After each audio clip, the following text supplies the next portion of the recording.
ये इतना डिफरेंस है. If you are in general category you have to be in first 75 ranks to be IAS. If you are in OBC, you can become IAS on 400 rank almost. So there is a huge difference. इसलिए अगर किसी के पास scope होता है तो वो कोशिश करता है कि मैं बन ही जाऊं. मैं पिछले 25 साल में केवल एक ऐसे दोस्त को जानता हूं जो OBC में था पर उसने OBC आरक्षण लेने से मना कर दिया. ये कहेगा कि मुझे बचपन ठीक मिला, पढ़ाई ठीक मिली, why should I take reservation. ऐसे भी लोग हैं.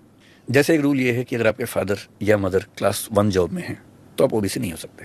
You get into creamy layer. आपके दोनों पेरेंट्स ग्रुप बी में हैं तो भी नहीं हो सकते हैं.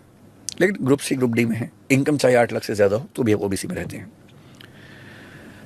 अब सरकारी नौकरी वालों ने मेरे ख्याल से खेल खेला होगा कि भाई उनकी इनकम ज्यादा है, उनके बच्चे OBC में क्यों ना आए. तो एक नियम बनाया गया कि जो B और C कैटेगरीज में है, C और D में, उनके बच्चों को हम OBC में रखेंगे चाहे इनकम ज्यादा हो जाए. 8 लाख की लिमिट अभी है वैसे. फिर एक और खेल खेला गया. Agricultural income will not be counted to see whether this person comes in creamy layer और नॉट. बहुत सारे सिविल सर्वेंट्स जो करप्शन का रास्ता चुनते हैं वो एग्रीकल्चरल इनकम शो करते हैं बड़े पैमाने पर. बिल्कुल. अब देखिए पेज क्या है. OBC में जो कैंडिडेट है उसकी अपनी इनकम काउंट नहीं होती है, केवल पेरेंट्स इनकम काउंट होती है. EWS में सबकी इनकम काउंट होती है 39 में.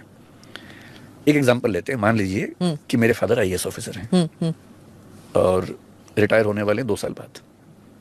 मैं OBC में आता हूं लेकिन मुझे मिलेगा नहीं आरक्षण क्योंकि मेरे फादर क्लास 1 जॉब में है. उन्होंने खूब पैसा कमा लिया है. इतना पैसा उनके पास है कि मैं उस इनकम से अपना काम चला सकता हूं जिंदगी भर.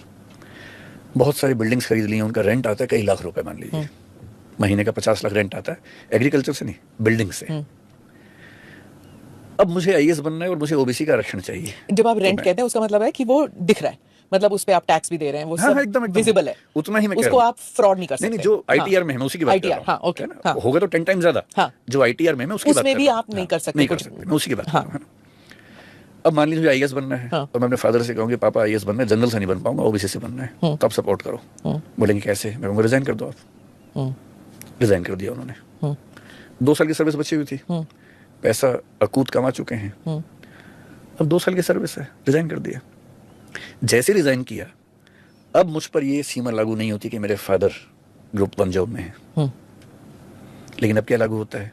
ITR कि मेरे फादर के पास पैसे बहुत ज्यादा हैं, क्योंकि वो नौकरी में नहीं है. अगर उनके पास 8 लाख से ऊपर की इनकम है तो मैं OBC में नहीं आ सकता. तो वो क्या कर सकते हैं? मेरे फादर और मेरी मदर अपनी सारी प्रॉपर्टीज मेरे नाम कर देंगे, गिफ्ट डीड कर देंगे. अब उन दोनों की इनकम रह गई 6 लाख रुपए साल की, मेरी होगी 60 लाख महीने की.